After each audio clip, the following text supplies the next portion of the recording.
Hey everyone, welcome back to the channel. In today's lecture, we are going to discuss about तिल का ताड़ type topic pedigree analysis. Pedigree analysis देखिए topic तो बहुत छोटा है, बट इससे जब क्वेश्चन आते हैं तो आप लोग को बहुत ही ज़्यादा कंफ्यूज कर देते हैं, परेशान हो जाते हैं आप लोग। तो हम लोग इसे बहुत ही जल्दी से बहुत ही सिंप्लीफाइड तरीके से समझने का ट्राई करेंगे और लास्ट में एक छोटा सा ट्रिक भी देखेंगे जिसकी मदद से आप लोग with in a seconds question को अटेम्प्ट कर पाए। तो लेट्स गेट स्टार्टेड। हाँ जी, तो पेडिग्री में आपको डर लगता है इस टाइप के चार्ट से।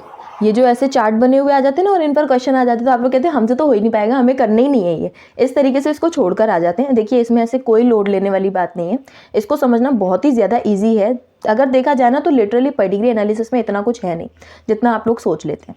तो सबसे पहले हम लोग ये देख लेते हैं कि पेडिग्री एनालिसिस एक्चुअली हम कर क्यों रहे हैं, इतने बड़े बड़े डायग्राम्स हम बना क्यों रहे हैं, और इसके बाद में इसकी पूरी एनालिसिस करेंगे। तो देखिए आपको ये याद होगा कि मेंडल के जब हम लोग ने क्रॉस पढ़े थे तो उसमें जो मेंडल की स्टडी थी या जो मेंडल के जो भी रिजल्ट्स थे उनकी रीडिस्कवरी करने के लिए क्या किया था, जो पी प्लांट था, पी प्लांट का हम लोग क्या कर रहे थे, आपस में भाई बहनों वाले में क्रॉस करवा रहे थे या फिर उसके पेरेंट्स से टेस्ट क्रॉस और बैक क्रॉस करवा के देख रहे थे, करवा रहे थे। तो उसमें हो क्या रहा था कि एक पेरेंट है या फिर जो एक पी प्लांट है, एक पी प्लांट का हम लोग उसके ग्रैंड पेरेंट से क्रॉस करवा के देख रहे थे और रिजल्ट्स निकलवा रहे थे। कभी पेरेंट से क्रॉस करवा के रिजल्ट निकलवा के देख रहे थे। प्लांट्स में तो चलिए पॉसिबल है, लेकिन आप ये सोचिए कि अगर ह्यूमंस में अगर हमें यही वाला पैटर्न स्टडी करना हो तो क्या ह्यूमंस में पॉसिबल है कि हम उसके ग्रैंड पेरेंट्स से उसका क्रॉस करवा के देख ले कि क्या रिजल्ट आ रहे हैं? बिल्कुल भी पॉसिबल नहीं है। ह्यूमन बीइंग्स में हम लोग प्लांट्स की तरह से टेस्ट क्रॉस, बैक क्रॉस और आपस में ही फैमिली मेम्बर्स में क्रॉसेस नहीं करवा सकते हैं। तो अब इसका सॉल्यूशन क्या निकाला जाए कि हम लोग क्रॉसेस करवा के तो रिजल्ट देख नहीं सकते। इसका फाइनली एक रिजल्ट निकाला गया पेडिग्री एनालिसिस। इसमें हम लोग करते क्या है, बनाकर नहीं देख सकते ना, हम एक्चुअल में रियल क्रॉस करवा कर नहीं देख सकते ना, बट हम लोग फैमिली ट्री जो चलता आ रहा है उसका हम लोग एक ड्राइंग स्ट्रक्चर, एक पैटर्न बनाकर एक फैमिली ट्री ड्रॉ करके तो नोटिस कर सकते हैं या फिर उसको हम लोग समझ सकते हैं कि एक्चुअली में प्रॉब्लम कहाँ से कहाँ आ रही है। तो इसी को हम लोग पेडिग्री एनालिसिस कहते हैं। करते क्या है हम लोग जनरली, जो जैसे कि मान लीजिए एक मेल है एक फीमेल है किसी जनरेशन में, ये दोनों कपल हैं, अब इनके बच्चे हो रहे हैं, 2-3 बच्चे हो रहे हैं, इनके क्या क्या जनरेशन आ रही हैं, उन सबको हम लोग ड्रॉ करके देखते हैं। अब मेल और फीमेल हम लिख कर नहीं देखते, बनाकर नहीं देखते, इनके लिए हम लोग कुछ सिम्बल्स यूज़ करते हैं, जो कि आप लोग पहले सिम्बल्स देख लीजिए, जो आपको दिखाई दे रहे हैं ना, ये हम लोग कुछ सिम्बल्स यूज़ करते हैं पेडिग्री एनालिसिस में। तो जैसे ही हमें पेडिग्री एनालिसिस समझना है तो आपको ये समझना होगा, अगर कोई चार्ट बना हुआ है फैमिली ट्री का, तो फिर अगर वहां पर अगर वहां पर आपको ऐसा सर्कल बना हुआ है तो आप समझिए कि ये फीमेल है, ठीक है। वहीं इस सर्कल का अगर ये स्क्वायर बना हुआ है तो ये मेल है। अगर ये प्लेन है, नॉन शेडेड है, तो फिर तो ये नॉर्मल फीमेल एंड मेल है। बट वहीं अगर इनमें से किसी को शेडेड कर दिया या फिर कलर्ड कर दिया तो इसका मतलब है कि ये मेल और फीमेल डिजीज्ड है, ठीक है। अब हम क्या करेंगे, मेल और फीमेल का अगर हम मेटिंग करवा रहे हैं तो हम लोग बीच में एक ऐसा लाइन ड्रॉ करते हैं, इसका मतलब होता है कि हम मेटिंग करवा रहे हैं। बट वहीं अगर डबल लाइन आ जाए तो इसका मतलब कि क्लोजली रिलेटेड, मतलब आपस में मेंबर्स में ही मेटिंग हो रही है। तो पास पास में मेटिंग हो रही है तो हम लोग डबल लाइन ड्रॉ करके देखते हैं। वहीं इस लाइन में अगर आपको नीचे ऐसे करके ट्री की ब्रांचेस दिखाई दे, माइंड मैप टाइप्स, तो आपको ये समझना चाहिए कि आगे इनकी जो ऑफस्प्रिंग्स हैं वो हो रही हैं, प्रोजेनी हो रही हैं। अब अगर ये बेटे हैं तो स्क्वायर होगा और वहीं अगर बेटियां हैं तो सर्कल बनेगा। जितने बेटे जितनी बेटियां होंगी उतने ही स्क्वायर एंड सर्कल बनेंगे। अब इनमें से अगर कोई डिजीज से अफेक्टेड है तो उसको हम लोग शेडेड कर देते हैं। सेम ऐसे ही हम लोग फैमिली ट्री बनाते रहते हैं। तो एक बनाकर देखते हैं। देखिए मान लीजिए एक है प्यारी सी चमेली, इसकी शादी हो रही है रमेश से, ठीक है। चमेली और रमेश की शादी हुई है, इनका हुआ क्रॉस। अब इनके हुए हैं 4 बच्चे, जिनमें से कि पहली बेटी थी प्यारी सी, दूसरा बेटा था, तीसरा भी बेटा था नालायक, और चौथी बेटी बहुत ही सुंदर, ठीक है। ऐसे इनके 4 बच्चे हुए। तो इस टाइप से हम लोग इसे ड्रॉ करके देखते हैं। अब ये चौथी बेटी की अगर ये शादी करवा देंगी तो ऑब्वियसली मेल से करवाएंगी और इनके आगे बच्चे होंगे 1-2, जितने भी हम 2 हमारे 2 टाइप्स, ठीक है। तो ऐसे करके हम लोग मेटिंग का इस टाइप से जनरेशन 1, जनरेशन 2 एंड जनरेशन 3 का ऐसे करके फैमिली ट्री बनाते हैं। यही पेडिग्री चार्ट है, इसकी एनालिसिस हम लोग करेंगे, पेडिग्री एनालिसिस हो गया। देखिए ये आपको जो आपके एनसीईआरटी में सिंबल्स दिए हुए ना वो हैं, इनमें देखिए स्क्वायर है तो मेल है, सर्कल है तो फीमेल, अगर ये डायमंड शेप है तो इसका मतलब सेक्स अनस्पेसिफाइड है, हमें पता ही नहीं है कि कौन सा सेक्स है, ठीक है, कोई भी हो सकता है, तो सेक्स अनस्पेसिफाइड हो गया। इन्हीं को अगर शेड कर दिया तो अफेक्टेड इंडिविजुअल्स हो गए। एक लाइन ड्रॉ की तो मीटिंग हो गई, डबल लाइन ड्रॉ की तो बिटवीन रिलेटिव्स, रिलेटिव्स के बीच में मीटिंग हो रही है, कजिन्स के बीच में शादी हो गई है। और वहीं अगर इसकी आगे जाके ब्रांचेस निकाल दी गई हैं तो क्या हो रहा है, पेरेंट्स ऊपर हैं और नीचे ये पेरेंट्स हैं और ये इनके ऑफस्प्रिंग्स हैं, मतलब ये इनकी औलादे हैं, ठीक है। अब क्या होगा, अगर यही इनकी मेटिंग करवा दी और ऐसे एक बेटा हो रहा है, इनका सिंगल चाइल्ड है, सिंगल बेटा है, लेकिन ये इसको कलरफुल किया हुआ है, इसका मतलब इसको बीमारी है, बीमारी है जो भी हम लोग स्टडी कर रहे हैं उससे ये अफेक्टेड है, ठीक है। अब अगर ऐसे डायमंड शेप बना के 5 बना देते हैं तो इसका मतलब ये कि 5 अनअफेक्टेड ऑफस्प्रिंग है। अब डायमंड शेप क्यों है, कलर्ड नहीं है तो अनअफेक्टेड है, 5 लिखा हुआ है तो 5 है। डायमंड शेप क्यों है कि कुछ लड़के हैं कुछ लड़कियां हैं, इस टाइप से। तो इतने ही सिंबल्स आपको नेसेसरी हैं, इसके आगे और भी होते हैं बट आपको उतनी ज़रूरी है नहीं, ज़रूरत है नहीं तो करना क्यों है। ये आपके सिंबल्स हम लोग यूज़ करते हैं। अब फैमिली चार्ट तो हम लोग ऐसे बना लेते हैं कि किसी की भी फैमिली के अगर बारे में हमें डिस्कस करना हो कि हमारे पड़ोस में एक अंकल रहते हैं, रमेश अंकल, उनकी वाइफ हैं सीता आंटी, इनके 4 बच्चे हैं, एक बेटा, 2 बेटी और फिर एक बेटा। अब ये जो सबसे बड़े वाले भैया थे इनकी हो गई है शादी, अब इनके हुए हैं 2 बच्चे, एक बेटा और दूसरा भी बेटा। तो इस टाइप से हम लोग इनका फैमिली चार्ट बना सकते हैं। और इनके छोटे वाले बेटे की फिर से शादी हो गई और इनके बच्चे हो रहे हैं, तो हम लोग इसको ऐसे भी बना सकते हैं। तो हमें करना क्या है, ये थी पेरेंट जनरेशन मतलब जनरेशन 1, ये थी जनरेशन 2, ये हो गई जनरेशन 3 एंड ये हो गई जनरेशन 4। जनरेशन आफ्टर जनरेशन हम लोग ऐसे करके किसी की भी फैमिली का फैमिली ट्री बना सकते हैं पेडिग्री एनालिसिस के थ्रू। करना क्या है हमें, अब देखिए पेडिग्री एनालिसिस के थ्रू हम चार्ट तो बना सकते हैं बट हम बना क्यों रहे, हम लोग किसी पर्टिकुलर ट्रेट को एनालाइज ही तो करना चाहते हैं। तो मान लीजिए किसी एक फैमिली में कोई बीमारी थी, genetic disorder generation after generation pass होता ही रहता है। तो generation after generation genetic disorder pass होने के लिए हम लोग ने पेडिग्री एनालिसिस का जो है डायग्राम बनाया। अब उसको हमें करना है स्टडी। तो अब ये जो डिजीज़ हमें हो रही है ये कौन सी है, एक्चुअल में हमें ये पता करना होता है कि कौन सी बीमारी इसको हो रही है। तो डिजीज़ देखिए हमने 2 टाइप के पढ़े थे, ओहो डिजीज़ हमने 2 टाइप के पढ़े थे, एक होता है ऑटोसोमल और एक होता है सेक्स लिंक्ड। यही हमने 2 टाइप के डिसऑर्डर्स पढ़े थे।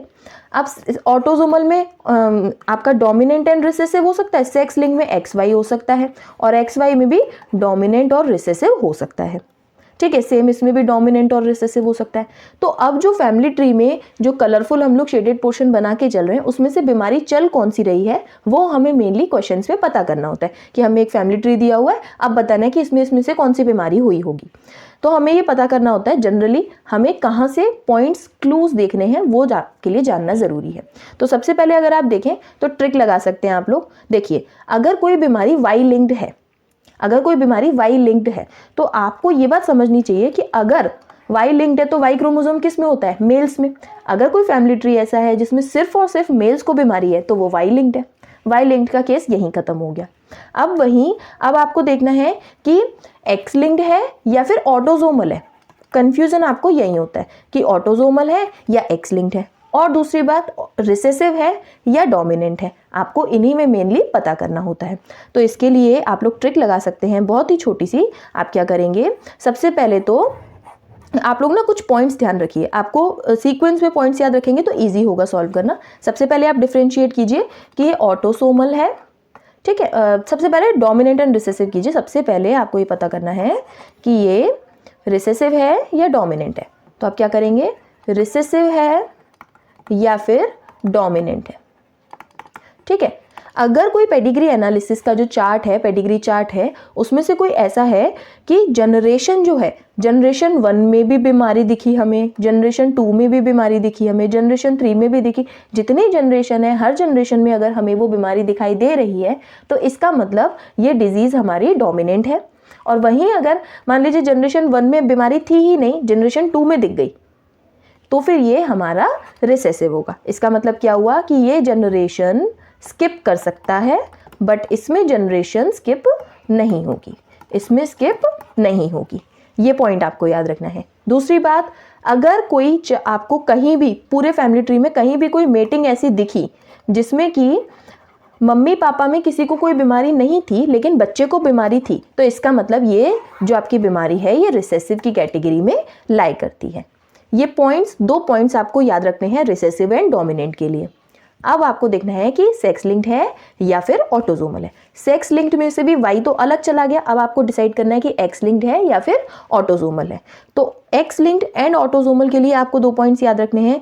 क्या ध्यान रखने हैं, देखिए यहाँ पर हम पॉइंट्स लिख कर देख लेते हैं। अब आपको कैसे देखना है, अब आपको क्या करना है कि ये ऑटोसोमल है या फिर एक्स लिंक्ड है। अगर आपको याद हो तो मैंने जब आपको जेनेटिक डिसऑर्डर्स वाले लेक्चर में कल ही बताया था कि जो एक्स लिंक्ड डिसऑर्डर्स हैं ये क्रिस क्रॉस पैटर्न शो करते हैं। मतलब कि अगर किसी पापा को बीमारी है तो पापा अपनी बिटिया रानी को ही बीमारी शेयर करेंगे, ठीक है, क्योंकि एक्स क्रोमोसोम पर है ना बीमारी, तो पापा के पास तो एक ही एक्स क्रोमोसोम है। अगर पापा का एक्स क्रोमोसोम जाता है बिटिया के पास ही जाएगा ना, बेटे के पास तो वाई जाएगा। तो पापा के पास अगर एक्स लिंक्ड कोई बीमारी है तो वो अपनी बिटिया रानी को ही देंगे, अदरवाइज बेटे को नहीं देंगे, ठीक है। और वहीं अगर मम्मी के पास है तो मम्मी बेटे बेटी दोनों को दे सकती हैं, बट शो ज़्यादातर बेटे में ही होती है, क्योंकि बेटे में शो होती है, एक उसके पास वाई होता है ना, तो एक ही होता है तो उसके पास शो हो जाती है। तो बेटे में और बेटी में दोनों को वो शेयर तो दोनों को करती हैं, बट शो इसमें होती है, बेटे में इजीली हमें दिख जाती है। तो हम लोग ये देखेंगे कि जहां पर भी हमें कोई ऐसा पैटर्न दिखा कि पापा से बीमारी बेटी में जा रही है, फिर बेटी से बेटे में जा रही है, तो वो एक्स लिंक्ड डिसऑर्डर है हमारा। तो ऐसे ही आपको डिफ्रेंशिएट करना है। सबसे पहले जानना होगा कि वो रिसेसिव है या नहीं, डोमिनेंट है या रिसेसिव है। दूसरा पॉइंट आपको देखना होगा कि ऑटोसोमल है या फिर एक्स लिंक्ड है। और अगर वाई लिंक्ड होगा तो ऑब्वियसली वाई में ही ट्रांसफर हो रहा है, तो उसमें हमें लोड लेना ही नहीं है। तो देखिए हम लोग क्वेश्चन करके देख लेते हैं। तो आप ये वाला पेडिग्री एनालिसिस हम सॉल्व करके देखते हैं कि एक्चुअल में से बीमारी है कौन सी। तो सबसे पहले देखेंगे, ये तो है जनरेशन 1, ये है जनरेशन 2, ये है जनरेशन 3। अब जिसने शादी की है आप उसे सेपरेट कर लो, ठीक है। इनकी ये वाली जनरेशन ऐसे है, ठीक है। ये पापा हैं, इनकी ये वाइफ है, इस बेटी की एक शादी हुई है, बाकी इन्होंने तो शादियां की ही नहीं है, और इसका फैमिली ट्री ये है। जो फैमिली ट्री शादी कर रहा है पहले तो उसे सेपरेट कर लो। और फिर नोटिस करो, जनरेशन 1 में हमें बीमारी दिखी है, जनरेशन 2 में भी हमें बीमारी दिखी है, और जनरेशन 3 में भी हमें बीमारी दिखी है। तो अगर नो स्किपिंग ऑफ जनरेशन है, कोई भी जनरेशन स्किप नहीं हो रही है, तो इसका मतलब ये डेफिनेटली डोमिनेंट डिजीज है हमारी। पहला पॉइंट तो हमारा यहीं से क्लियर हो गया कि ये डोमिनेंट डिजीज है हमारी। दूसरी बात, अब देखना है हमें कि ऑटोसोमल है या फिर सेक्स लिंक्ड है। सेक्स लिंक्ड में अगर सिर्फ मेल्स में होती तो वो वाई लिंक्ड थी, बट अब मेल्स में भी है एंड फीमेल्स में भी है, तो हमें देखना है कि एक्स लिंक्ड है या फिर ऑटोसोमल है। अब क्या करेंगे, हम लोग देखेंगे कि अगर ये पापा से बेटी और बेटी से बेटा जा रहा है तो ये एक्स लिंक्ड है, और अदरवाइज ये हमारा ऑटोसोमल डिसऑर्डर है। तो हो क्या रहा है बेटा, ये तो थे पापा अफेक्टेड, अब पापा से जा रही है बिटिया रानी में बीमारी, और बिटिया रानी ने दे दी अपने बेटे राजा को बीमारी। मतलब पापा से बेटी में और बेटी से फिर से बेटे में। तो क्रिस क्रॉस पैटर्न यहाँ पर शो हो रहा है। तो ये है आपकी एक्स लिंक्ड डोमिनेंट डिजीज। ये जो फैमिली ट्री है ये एक्स लिंक्ड डोमिनेंट डिजीज का आपका चार्ट है। अच्छा, बेटी से बेटी में भी जा सकती है, मैंने आपको बताया था जा सकती है, बट बेटे में तो डेफिनेटली जानी ही जानी है। पापा सिर्फ और सिर्फ बेटी को ही देंगे, आपको ये पॉइंट याद रखना है। नेक्स्ट क्वेश्चन आपकी एनसीईआरटी का है ये चार्ट। देखिए इसमें हम लोग देखते हैं कि ऑटोसोमल है या फिर सेक्स लिंक्ड है, रिसेसिव है या फिर डोमिनेंट है। अब बेटी और बेटे दोनों में हो रहा है, मतलब मेल एंड फीमेल दोनों में बीमारी चल रही है, तो इसका मतलब ये बात तो हमें क्लियर हो गई कि ये वाई लिंक्ड नहीं है। तो वाई लिंक्ड का तो केस ही खत्म। अब हमें डिसाइड करना है कि ये ऑटोसोमल है या फिर एक्स लिंक्ड है, और दूसरा डोमिनेंट है या रिसेसिव है। तो सबसे पहले देखते हैं डोमिनेंट है या रिसेसिव। तो ये हो गई हमारी जनरेशन 1, ये हो गई हमारी जनरेशन 2 एंड जनरेशन 3। ये वाली भी तो इसके बच्चे और इसके बच्चे दोनों जनरेशन 3 है ना, तो जनरेशन 3 में भी बीमारी दिखी ही है, जनरेशन 2 में भी बीमारी दिख रही है, और जनरेशन 1 में भी बीमारी दिख रही है। तो इसका मतलब ये पहली बात तो हो गया हमारा डोमिनेंट, ठीक है, डोमिनेंट हो गया। अब हमें देखना है कि ये एक्स लिंक्ड है या फिर ऑटोसोमल है। देखिए मम्मी में बीमारी है, लड़की में बीमारी है, ठीक है, लड़की से किस में जा रही है, लड़के में, मतलब फीमेल से किस में गई, मेल में। और ये वाले मेल की तो शादी नहीं हुई है तो इसे हम नोटिस करेंगे नहीं, मैंने आपको पहले भी बताया था। जिसकी शादी हुई है उसे हमें नोटिस करना है, यहाँ से ऐसे जाना है। उस मेल को तो छोड़ दो, ये फीमेल है, इस फीमेल से किस में जा रही है, फीमेल में। और चलिए ठीक है, फीमेल से फीमेल में जा रही है और यहाँ से फिर से किस में जा रही है, फीमेल में। तो मतलब फीमेल से फीमेल में ही ट्रांसफर हुई है ये बीमारी। अगर ये इस फीमेल से मेल में भी गई होती, फीमेल से मेल में भी गई होती, तो इसे हम लोग एक्स लिंक्ड कह सकते थे। बट बेटा ये फीमेल टू फीमेल ही आपको यहाँ दिख रही है, तो ये आपकी हो गई डोमिनेंट एंड ऑटोसोमल। ठीक है, ऑटोसोमल डोमिनेंट का आपका ये केस है। यहाँ पर कोई क्रिस क्रॉस पैटर्न हमें दिख नहीं रहा, तो ये आपका डिजीज हो गया ऑटोसोमल डोमिनेंट। और ऑटोसोमल डोमिनेंट आपकी एक बीमारी एनसीईआरटी में मेंशन है, इसी वाले पेडिग्री एनालिसिस के जस्ट नीचे, जिसका नाम दिया हुआ है मस्कुलर डिस्ट्रॉफी। ठीक है, ये आपको एक जो है नाम याद रखना है जस्ट डिजीज का, एनसीईआरटी में मेंशन है तो आपको याद रखना है। नेक्स्ट, ये वाला भी आपका चार्ट है, इसमें अगर आप नोटिस करें तो देखिए हमें क्या करना है, सेम हमें फीमेल और मेल दोनों में है ना, तो वाई को छोड़ दो, एक्स लिंक्ड हो सकती है या फिर ऑटोसोमल हो सकती है, डोमिनेंट हो सकती है या फिर रिसेसिव हो सकती है। इनमें से हमें चूज करना है। तो हम क्या करेंगे, सबसे पहले देखेंगे कि रिसेसिव है या फिर डोमिनेंट है। तो अगर जनरेशन स्किप हो रही है तो फिर रिसेसिव है, जनरेशन स्किप नहीं है तो डोमिनेंट है। तो क्या है, इस जनरेशन में तो बीमारी है, इस जनरेशन में भी बीमारी है, बट इस जनरेशन में बीमारी नहीं थी। और दूसरा पॉइंट हमने क्या बताया था कि अगर पेरेंट में बीमारी नहीं है और वो चाइल्ड में दिख रही है, मतलब मम्मी पापा में बीमारी नहीं थी लेकिन बच्चों में आ गई है, तो ये रिसेसिव डिजीज है। तो फर्स्ट ऑफ ऑल क्या हो गया, ये हमारा रिसेसिव डिजीज है, रिसेसिव है। इसके अलावा में अब हमें क्या देखना है, रिसेसिव तो हमारा डिसाइड हो गया, इसमें से रिसेसिव है, डोमिनेंट नहीं है। बट अब हम देखेंगे एक्स लिंक्ड है या फिर ऑटोसोमल है। तो एक्स लिंक्ड और ऑटोसोमल में अगर हमें डिफ्रेंशिएट करना है तो हम क्या करेंगे कि इसमें हम लोग देखेंगे, अगर ये क्रिस क्रॉस पैटर्न शो कर रहा है तो एक्स लिंक्ड है, अदरवाइज ऑटोसोमल है। तो हम क्या देख रहे हैं कि क्रिस क्रॉस पैटर्न है या नहीं। तो यहाँ पर बेटी में आई हुई है और बेटे में आई हुई है। बेटी में अगर फादर से आई है, फादर में तो दिख ही नहीं रही है ना। बेटी से अगर फादर में आई होती, बेटी में अगर फादर से आई होती तो ये क्रिस क्रॉस पैटर्न होता, या फिर इधर भी मम्मी से अगर बेटे में जाती तो ये क्रिस क्रॉस पैटर्न होता। लेकिन यहाँ पर ऐसा कुछ है नहीं, तो ये आपका हो गया ऑटोसोमल। ठीक है, कोई भी हमें क्रिस क्रॉस पैटर्न दिख नहीं रहा तो ये ऑटोसोमल रिसेसिव आपका डिसऑर्डर है। जनरेशन स्किप है और कोई क्रिस क्रॉस पैटर्न नहीं है, ऑटोसोमल रिसेसिव आपका ये डिसऑर्डर है। ये भी आपकी एनसीईआरटी का ही मेंशन्ड है, आप लोग इसे एक बार से देख लीजिएगा। पेडिग्री एनालिसिस में इतना ही है। अगर आप लोग ये पॉइंट्स याद रखेंगे तो आपके क्वेश्चन बहुत ही ईजिली आप लोग सॉल्व कर सकते हैं, जैसे कि मैंने आपको सॉल्व करके दिखाया। इसके बाद में अगर आप इनके बनाएंगे ना, जीनोटाइप बनाकर देखेंगे तो आपको बहुत ज़्यादा टाइम लगता है। आप इनके भी बनाकर देख सकते हैं, बना के देखेंगे तो आपकी प्रैक्टिस होगी। बट सॉल्व करने के लिए आप सेकंड्स में सॉल्व कर सकते हैं अगर आप लोग ये कुछ 4-5 पॉइंट्स ध्यान रखते हैं तो। फर्स्ट ऑफ ऑल आपको ये देखना है कि जनरेशन स्किप है या नहीं। अगर जनरेशन स्किप है तो फिर आपका रिसेसिव डिसऑर्डर है, और अगर पेरेंट्स में डिसऑर्डर नहीं है लेकिन ऑफस्प्रिंग में है तो वो रिसेसिव डिसऑर्डर है। लेकिन अगर हर जनरेशन में डिसऑर्डर हो रहा है तो वो डोमिनेंट है डेफिनेटली। अब हमें देखना है कि एक्स लिंक्ड है या फिर ऑटोसोमल। अगर क्रिस क्रॉस पैटर्न हमें दिखाई दे तो वो डेफिनेटली एक्स लिंक्ड है, अगर क्रिस क्रॉस पैटर्न नहीं है तो वो डोमिनेंट है। बस आपको ये 4-5 पॉइंट्स याद रखने हैं और आपके पेडिग्री के जो क्वेश्चंस हैं वो सेकंड्स में सॉल्व हो जाएंगे। आप लोग और क्वेश्चन सॉल्व करके देखिए। अगर आपको कहीं कोई डाउट हो तो कमेंट करके बताइएगा। वीडियो को लाइक करिएगा, शेयर करिएगा एंड सब्सक्राइब तो आपको करना ही है। Thank you and have a nice day.